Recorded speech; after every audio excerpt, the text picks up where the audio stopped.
Welcome to another interesting video with fun and unknown facts. Hope you will enjoy the video. Let's get started. Please do subscribe for more videos.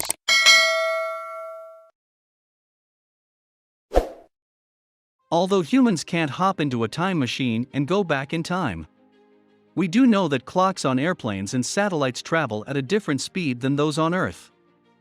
We all travel in time. We travel 1 year in time between birthdays, for example. And we are all traveling in time at approximately the same speed, 1 second per second. NASA's space telescopes also give us a way to look back in time.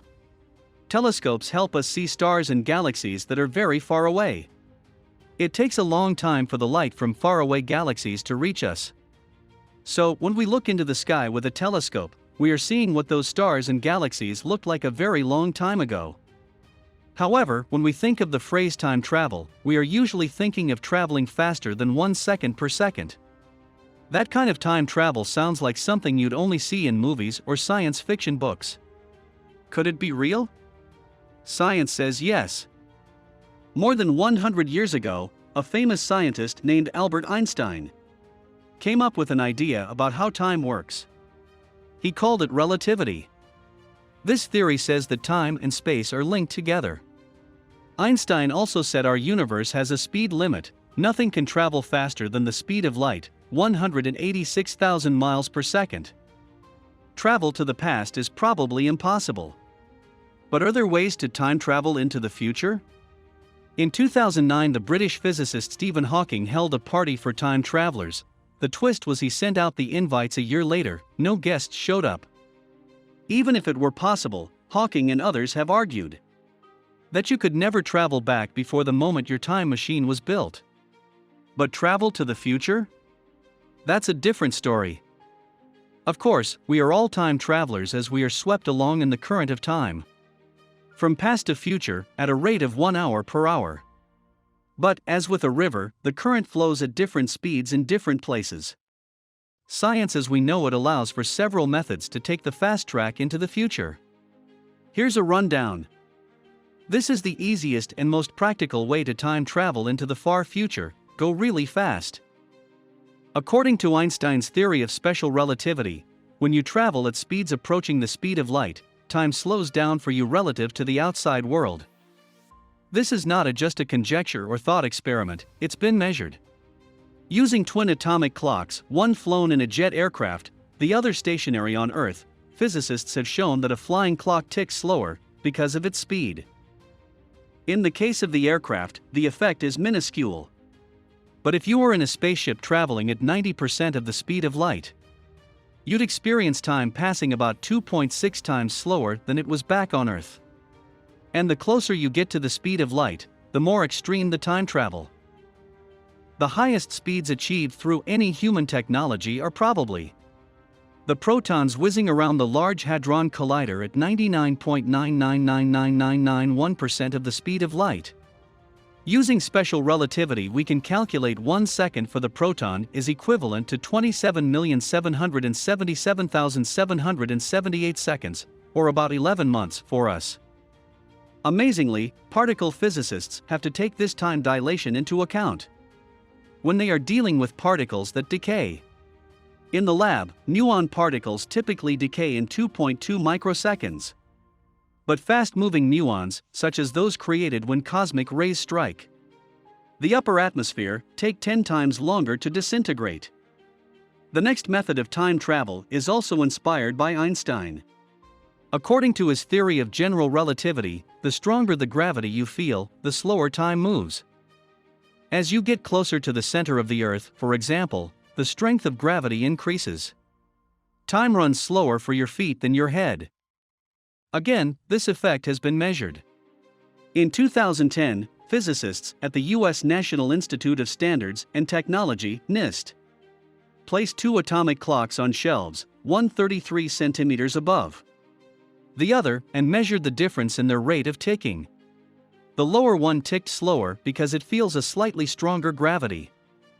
To travel to the far future, all we need is a region of extremely strong gravity, such as a black hole. The closer you get to the event horizon, the slower time moves, but it's risky business, cross the boundary, and you can never escape. Assuming you had the technology to travel the vast distances to reach a black hole. The nearest is about 3,000 light-years away. The time dilation through traveling would be far greater than any time dilation through orbiting the black hole itself. The situation described in the movie Interstellar, where 1 hour on a planet near a black hole is the equivalent of 7 years back on Earth, is so extreme as to be impossible in our universe, according to Kip Thorne, the movie's scientific advisor.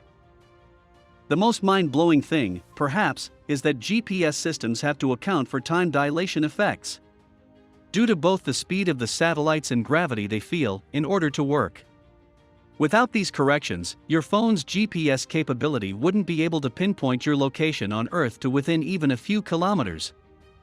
General relativity also allows for the possibility for shortcuts through spacetime, known as wormholes, which might be able to bridge distances of 1 billion light-years or more, or different points in time.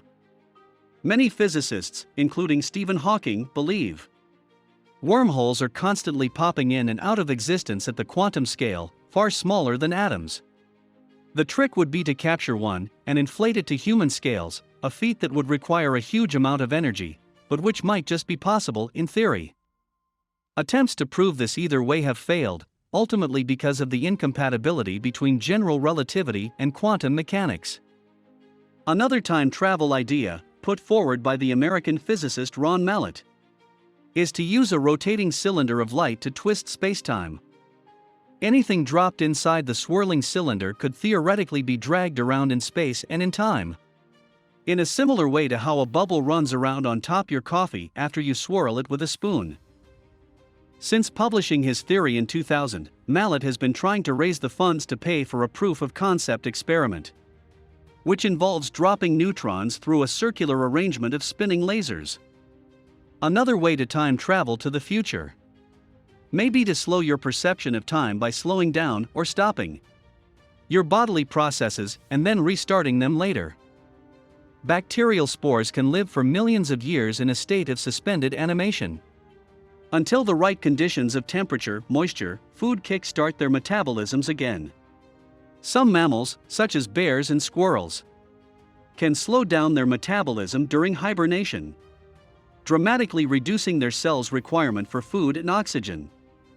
Though completely stopping your metabolism is probably far beyond our current technology, some scientists are working towards achieving inducing a short-term hibernation state lasting at least a few hours.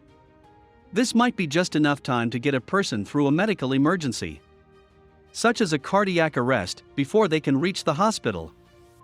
In 2005, American scientists demonstrated a way to slow the metabolism of mice, which do not hibernate, by exposing them to minute doses of hydrogen sulfide, which binds to the same cell receptors as oxygen.